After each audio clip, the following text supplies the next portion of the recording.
Hey everyone, welcome to episode 7 of season 4 of Where's That Bar Card? I'm Nick Dury. Alongside me is Daryl Purvis. I'm Monty Scott, and I have many fine leather-bound books.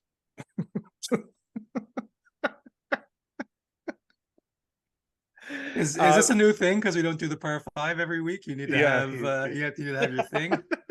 That's my thing. There's no way I can stay consistent enough to have a thing.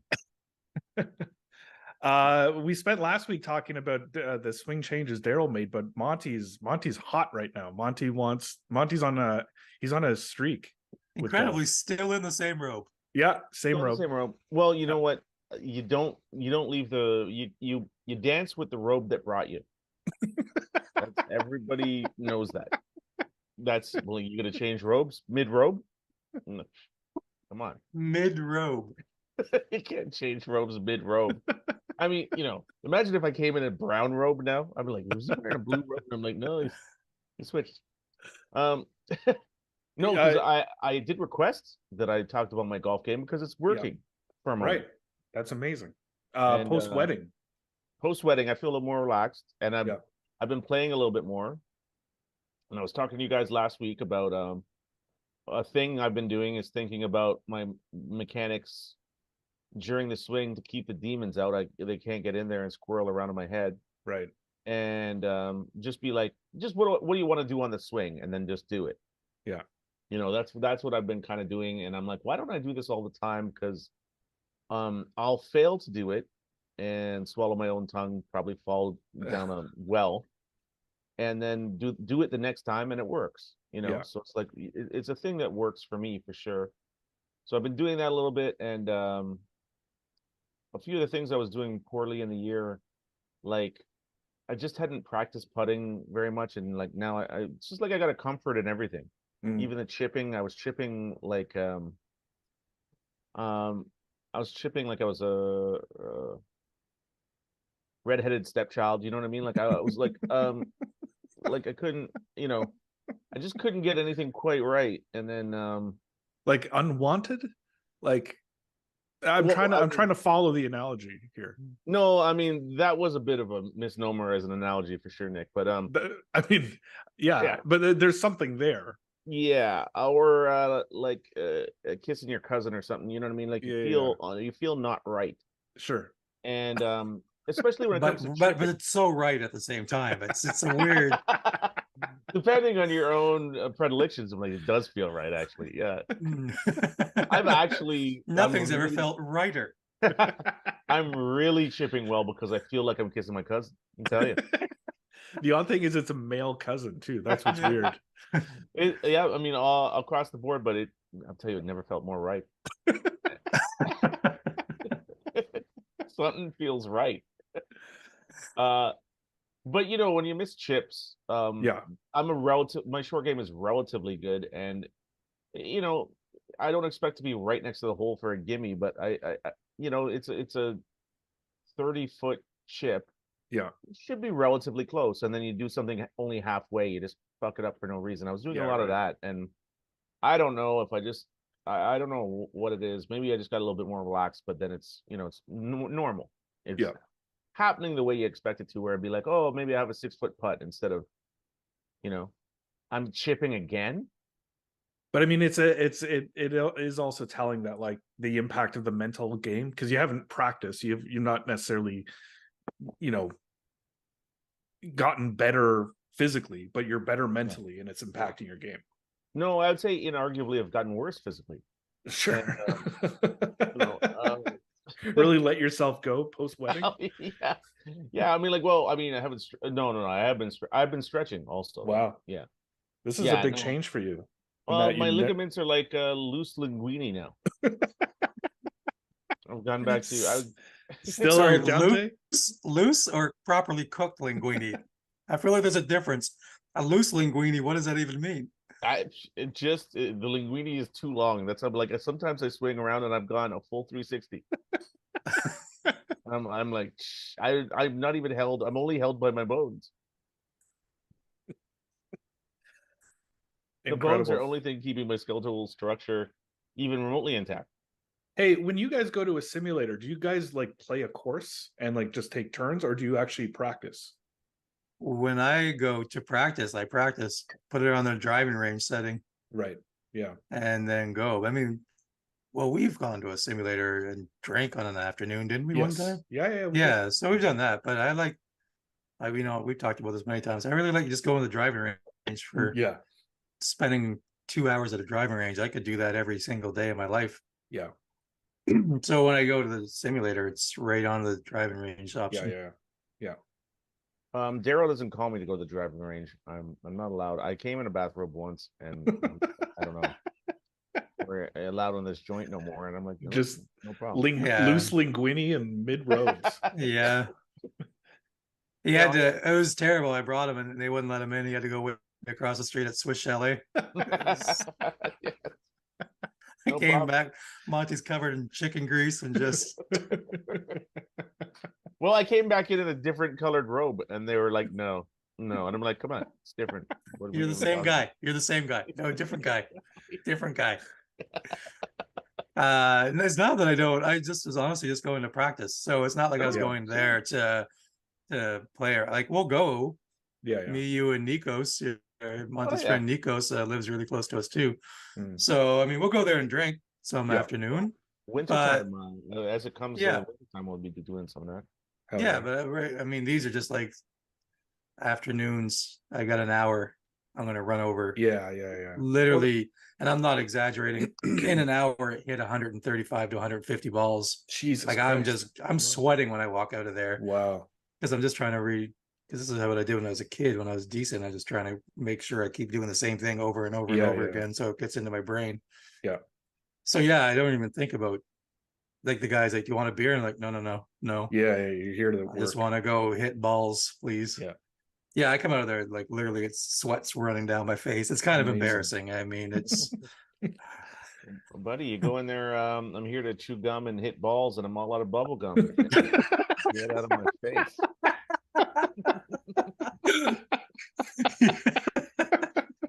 so get out of my face. It's so aggressive. He's just trying to provide a service. Poor guy, the simulator has done nothing wrong here. All he's done is set me up on the driving range option. No, he's cool. He left your face. No problem. You're not in my face. I don't got a problem with you. Now watch this. Now watch this drive. Buddy, well, if it's working for you, I guess you wouldn't think I always knew. You wouldn't tell by your complexion, but I always knew this guy's got a lot of VJ sing in him. And I was like, this guy likes to go to a range and just hit balls until you're sick. He may not look Fijian, but so this is confirmed. He's VJ is not a Sri Lankan. no, he's not. Okay. He's from Fiji.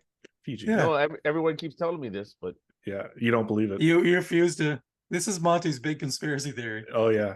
The mainstream media has been lying to us. Ever since Monty found out he's part Portuguese, it's just he's questioning everything.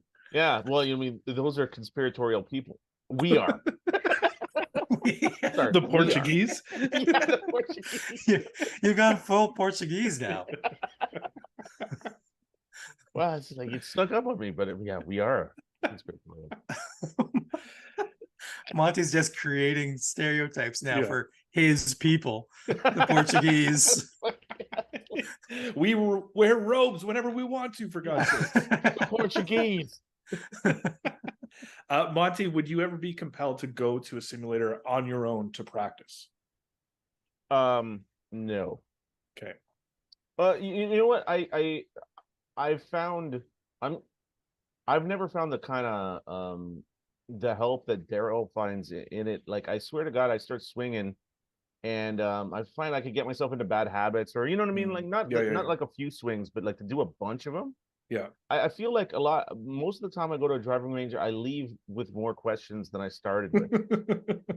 You Right. know, I almost never feel like I'm like, oh, I settled that. Sure. You know, or I'm like, oh, I'll swing really good next time. I don't feel that, so that's why I don't. More than anything, I don't mind. You know, I like to go hit some balls, sure, but just to loosen up. You're not working on anything. yeah, or I would hit some. I just wouldn't go and like what Daryl's doing there is you're hitting 130 balls. I just wouldn't hit if I hit a bunch of balls like that, like I'm a factory worker, it won't help me. Right. You know, I feel like it won't help me. So I don't do it for like, oh, I'll get better.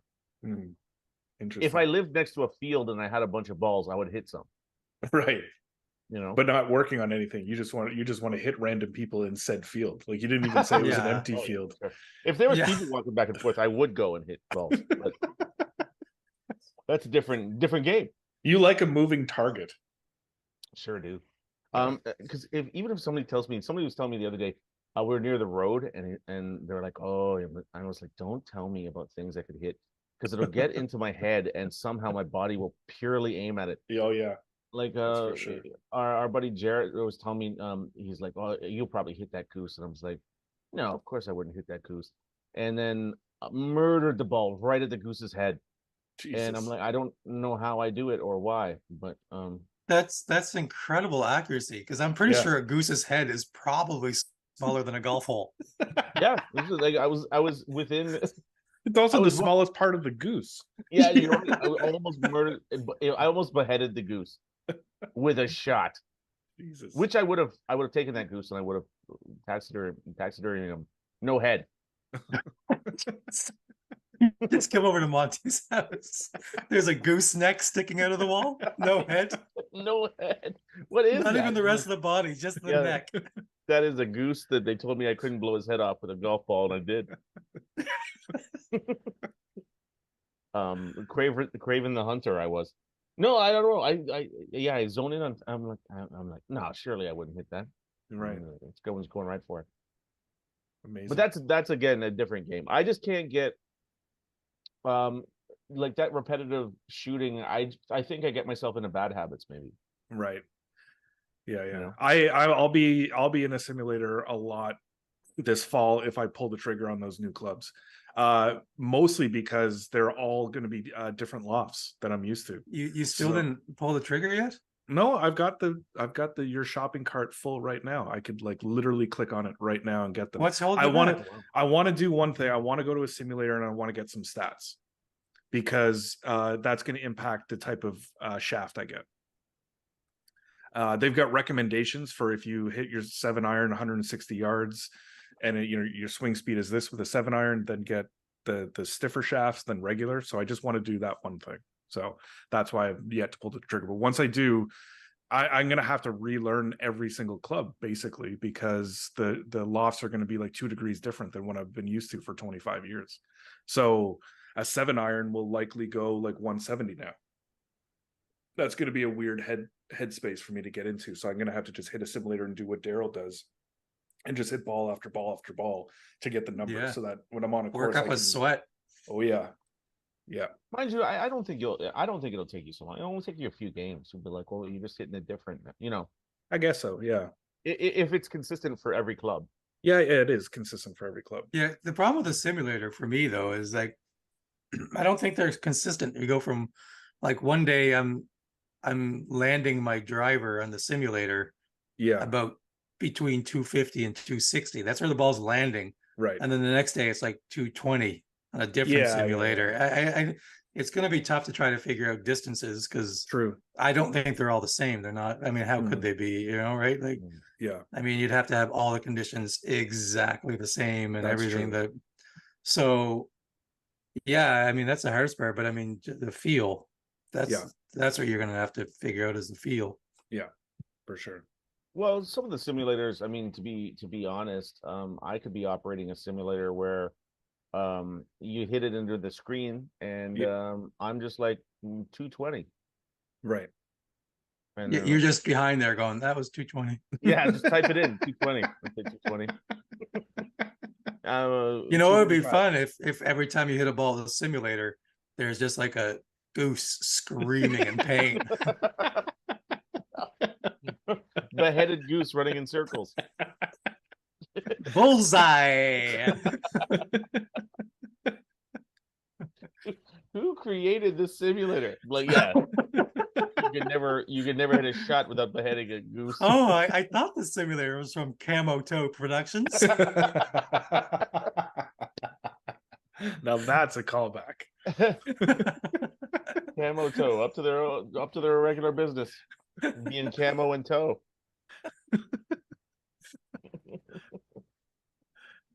And also we didn't even do this last week, but I just, through the power of Google, there is an entire company called Camo Toe Apparel. Are you shitting me? They stole it from us already? Yeah. Here, how did they get the product up so quick? Activate the lawyers. That fucking Bill Gates. He did it to us. We knew it. Yeah. He's got deep pockets. I would expect it from Elon Musk, but not Bill Gates. No, you wouldn't expect this. So he's got deep pockets, but I want to reach in there. It's about what you think. Yeah. Oh my God. This is wild. And they even spell it the same way. Yeah. TOE. Oh man. Oh, this is terrible. But is it just socks? Where's their socks? This is all I see. I don't see socks. Oh, we still got a chance. Yeah. Just shirts that say Camo Toe? That's it. Wow. Okay. What a missed opportunity. Oh, what a damn shame. I haven't been this upset since I jokingly used the term canoeber. One time I was saying when we were young, we didn't have Ubers, we just had canoebers. You'd call a guy and he'd come and get you in a canoe and paddle you across the river. And then I Googled it one time and there was a thing called canoeber. And I was what are you shitting me? Jesus. Harold, it's possible you're going into the future and spotting things, or into the past. I'm going into the future and I'm picking the most useless things. Yeah, the most obscure. Like, did they make a fortune? No, they did not. But I like canoeber. I like the idea of enough people in canoes around you. Mm-hmm. You did like to hit golf balls at, or? Oh, I would. Well, I'd love that. I mean, I'd probably be. Nobody would let me on a canoe because I've been shooting golf balls at them this whole time. I've made a lot of enemies with the canoers. Canoers or canoeists? I'll call them what I want when I'm shooting golf balls at them. I'll tell you that. You spend an inordinate amount of energy thinking about things that you're restricted of doing. There's a lot of time, but like people don't let me do that. They won't let me. The ironic part is he's not right wing. Right. Because that is basically the whole argument of right wing exactly people. It. I'm not allowed to do this. I'm not allowed to do that. Yeah. Monty couldn't be further from right wing. And there he is, same idea. I'm not allowed to stand in my robe and hit golf balls at people on canoes. Justin Trudeau won't let me hit golf balls at canoes anymore.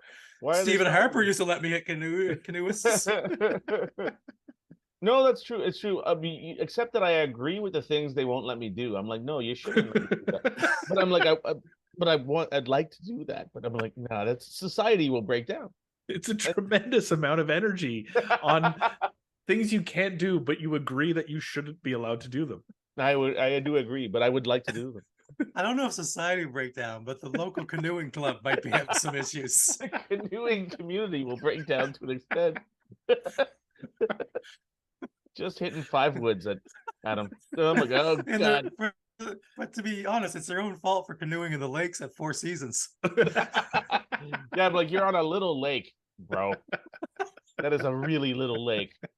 You're lucky I don't drive my golf cart off this bridge and hit you with that. How do you portage from each one? I saw him walking around with a canoe. I actually hit him out of the water. I hit him in the back when he was carrying his canoe from one lake to another. Actually, if you pan over to one of Monty's walls, it's just another headless canoeer sticking out the side of his wall. Can I taxidermy that? Yeah. Wasn't there? Am I remembering this? Isn't in the 80s or early 80s? Mr. Canoehead? Canoehead. Yeah. That was a character. 4 on the Floor. Yeah. That's right. 4 on the floor. That's right. Yeah, it was a great show. Canoehead. Yep. Yeah, that was the whole character. He just had a canoe head. He was. I think he somewhere. was portaging and he got hit by lightning, and now the canoe was just his head. Oh, wow. Yeah. That's quite a scenario. Yeah. You could bring that back, but he gets hit by a golf ball and it's just Oh my welds God. itself to his head. Now he's Mr. Canoe Head. Everybody comes after you. It'll be similar. It'll be like Friday the 13th where you're trying to bang somebody in the forest and the canoe head runs down. Because they're always, but I guess it can be for us where you need to be a teenager trying to have sex and them like, oh, they're coming out at you. Did you guys hear about the legend of the canoe head in this forest? Yeah, you were like, hey, listen, what's this girl got going on? Oh, geez, I got a canoe in my back. I can feel the canoe on my back. I'm being portaged to death.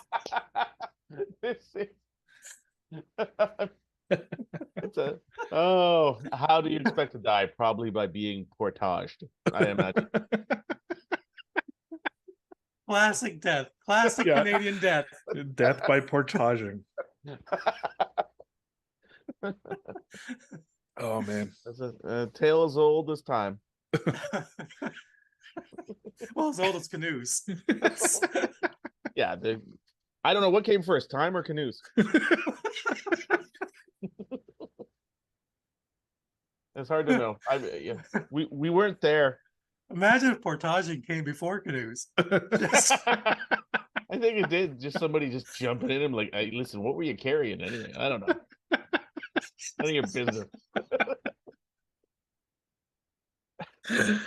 Oh God. I was just laughing so hard I had to turn the mic off because I was farting.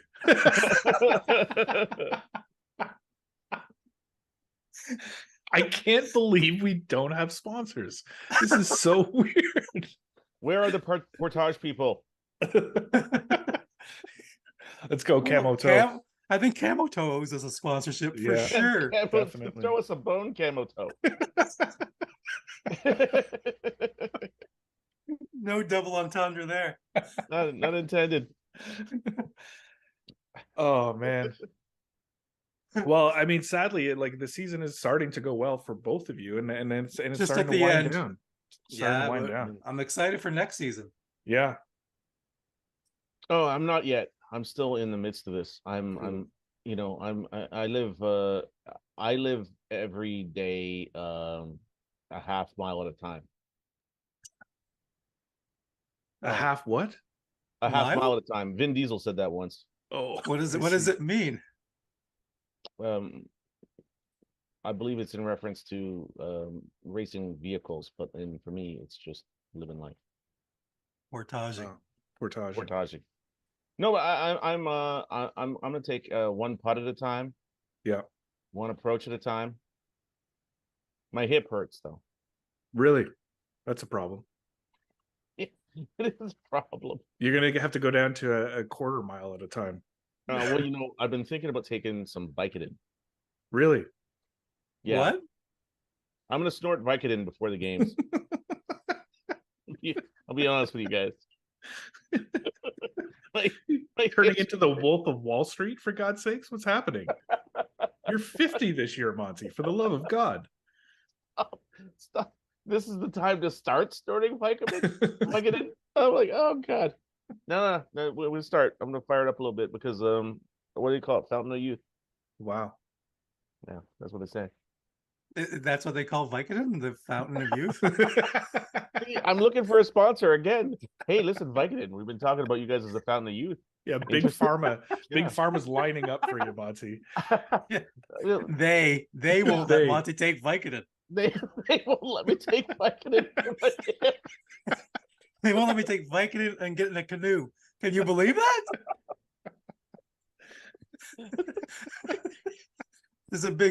Every canoe has a big sign that says no Vicodin before canoeing.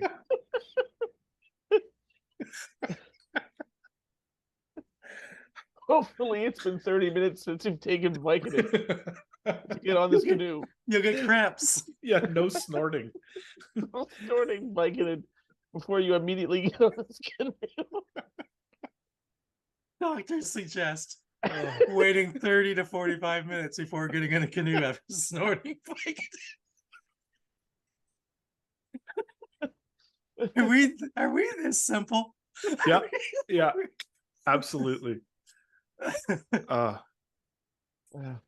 Yeah. Well, Well, listen, if we can't get a sponsor out of that, I don't even know what's don't going even- on with yeah. the drug industry. yeah. Yeah, just throwing money at us. Should have been sponsored by Pfizer. Do they make Vicodin? No, they're making a Vicodin substitute.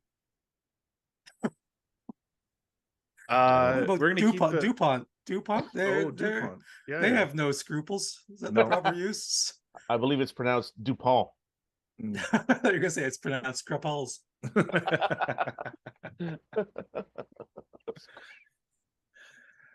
Another short episode this week, guys. We're I don't know. We're busy. We're traveling. There's a Things lot are of all travel, over the place. We're trying to coming a up. lot of travel in the Yeah. next few months. It's none of your business. All of it by canoe. All of it.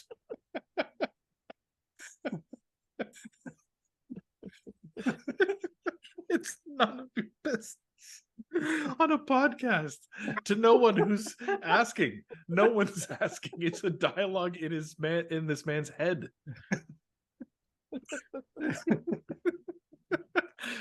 I gotta say, we shouldn't let Monty take Vicodin before episodes anymore. yeah. This is a real Yeah, issue. This is great. Yeah. It was in the bathrobe. It came with a bathrobe. It came with a bag of Vicodin. It's the bathrobe's another thing he found on the side of the road. It's a great bounty at the side of roads. That's why he takes it a half mile at a time. Right all the time. Any faster than that, you lose the bounty.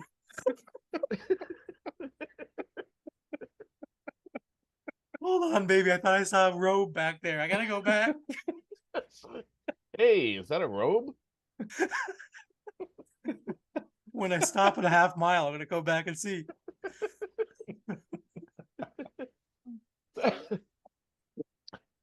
Yes, we are that simple.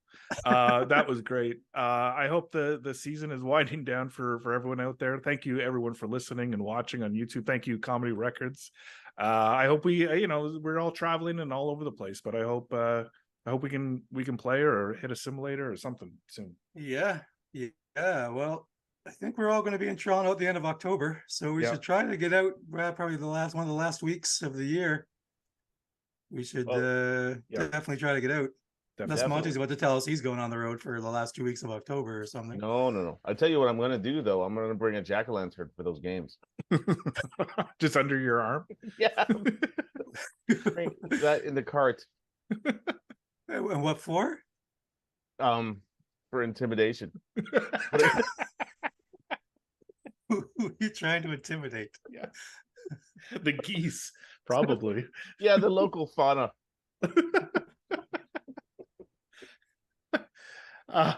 Thanks everyone for listening. We'll see you next week. Especially those of you who didn't turn us off partway through those stupid moments. Well, you're in now. You can't get out. God bless you. And it's none of your business. That was what the late Henry Longhurst used to call the tradesman's entrance. Now, it doesn't count as the tradesman's entrance if it goes inside.